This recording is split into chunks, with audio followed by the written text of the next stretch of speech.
मित्रांनो नमस्कार. मी कविता गायकवाड बोलते. व्हिडिओ बनवायचा मुद्दा असा आहे की आतापर्यंत व्हिडिओ काय जशी जमेल तशी टाकतच होते. मला काही जास्त लिहिता वाचता येत नसल्यामुळे मी काय व्हिडिओ आपलं उगा एक एन्जॉय म्हणून बॅलन्स असतंय टाइमपास म्हणून मी टाकत होते मित्रांनो व्हिडिओ. प्रत्येक गोष्ट कुठलीही कुणी असू द्या, आईला आईच म्हणतं आणि लेकराला लेकरूच म्हणते. ज्यानी ज्यानी माझ्या आईची, बापाची, बहीण, भावाची, माझ्या परिवाराची ज्यांनी तडातोड केली, माझा चेहरा आयुष्यभर दडवून ठेवला. दडवणाराचं तर चेहरा कुठं साफ सुरता येते, कोण साव आहे. पण काय वाटतं, करायचं नाही आपल्याला, ह्या ट्रेपला जायचं नाही, ह्याच्यात हात घालायचं नाही असं वाटत होतं. पण शेवटी काय व्हायला लागलं, लिहिता वाचता येत नाही. गेले मरून तर सगळंच माझी कहाणी मागं राहील वरून. म्हणून मी एक फक्त तुम्हाला हे सगळ्याला सांगण्याचा उद्देश करायला लागले.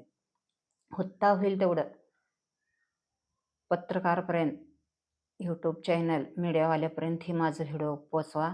मी आहे ती कहाणी माझी हळूहळू सगळी सांगत जाईल.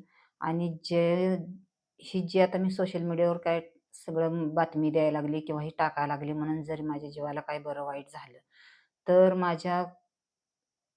मी ज्याची नावं चिठ्ठीत लिहून ठेवलीत किंवा कशात आधीच मी लिहून ठेवलेलं आहे, फक्त ते आरोपी असणार मला माझ्या जीवाला काय बरं वाईट झालं तर. आणि जी माझ्या आयुष्यात पहिल्यापासून माझ्या गरीब बापाच्या संसाराला किंवा माझ्या आयुष्याचं वाटोळं करणार कोणकोणते साक्षीदार आहेत, त्यांनी जोखमदार माझ्या मरणावर राहतील.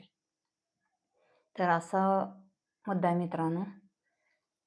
मला व्हिडिओ बनवायचा सुद्धा आता मूड नाही. आता सध्या माझी दाढ काढलेली आहे, मला बोलता येत नाही, तरी पण मी बोलायला लागले. माझ्या आयुष्यात माझ्या शरीरात काहीच राहिलं नाही, सगळा माझा खिळखिळा झाला आहे. ते खुळखुळा कसा वाचतो का जत्रेत बाजारात, त्या पद्धतीनं माझा खुळखुळा झाला.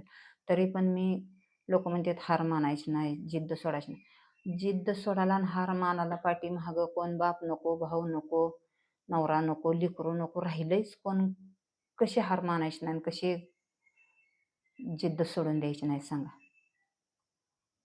आयुष्यात माझ्या काय भोगा लागली मी आणि काय माझ्या मागं प्रॉब्लेम आणि संकट आहे ते मी काय सांगू शकत नाही. एक माझ्या आईबापाने चूक केली काही जगात येऊन, त्यांनी माझ्या आईबापाच्या परिस्थितीला बघून, का आईबापाची लेकरं जास्त बघून त्यांना बघिवलं नाही का, त्यांना माझ्या आईबापाचा संसार चांगला वाटला नाही. त्यांचा तर संसार वाटलाच नाही, पण माझ्यासुद्धा संसारावर राखरांगोळी ओतली लोकांनी. जवळच्यानीच लांबच्यानी कोणी नाही. पण त्यांचं बी सुखी नाही ते संसार, पण त्यांना काय वाटतं, आम्ही लय सुखी आहे, लय चांगलं आहे.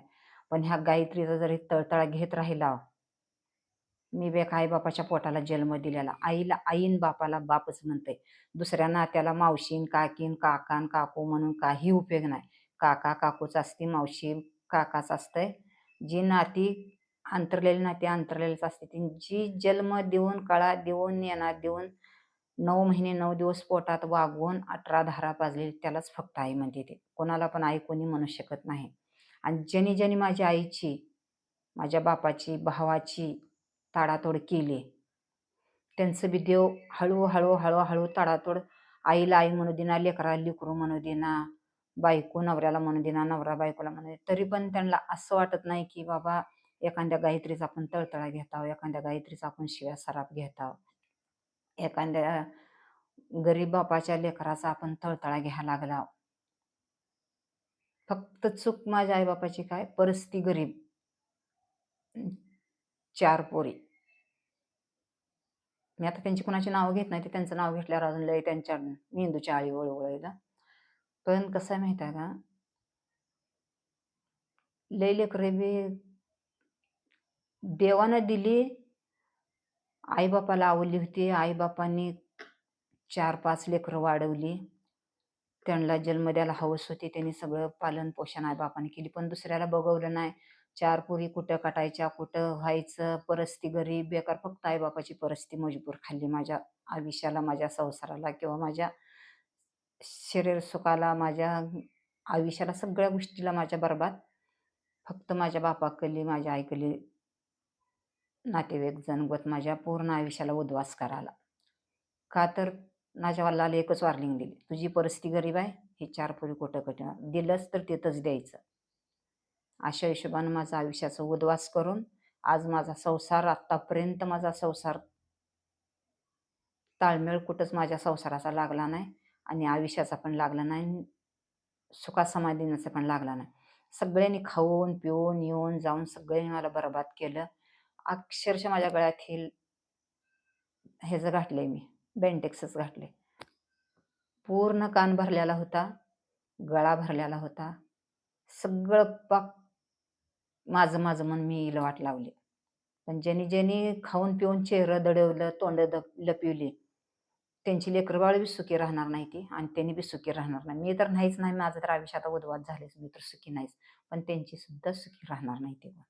फक्त माझी एवढीच देवाला विनंती आहे, माझा आई-बाप माझ्यासाठी तळतळ, तळतळ करून आयुष्य गेलं.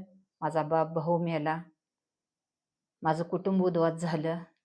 पहिलाच मी तर उद्ध्वस्त झाले. पहिलाच माझ्या आयुष्याला राख लागलेली आहे. माझं आयुष्य उद्ध्वस्त रोडवरच पहिल्यापासून पडलेलं आहे. पण त्यातून बी बाप-भाऊ मला असावं असं वाटत होतं. पण काय टेन्शननं, काय परिस्थितीनं, काही लेकरं जास्त असल्यामुळे लोकांनी बापाचं डोकं बधीर केलं. त्याला नाही जगावं असं, नाही त्याला पृथ्वीत राहावं असं करून सोडलं. चला बाय मित्रांनो, ह्याच्या पुढचा मी दुसरा व्हिडिओ अजून बनवते. लईच मोठा व्हिडिओ टाकल्यावर पण लोकं वर ढकलतील, रिस्क घेत नाहीत. हाय, लाईक करा, सबस्क्राईब करा.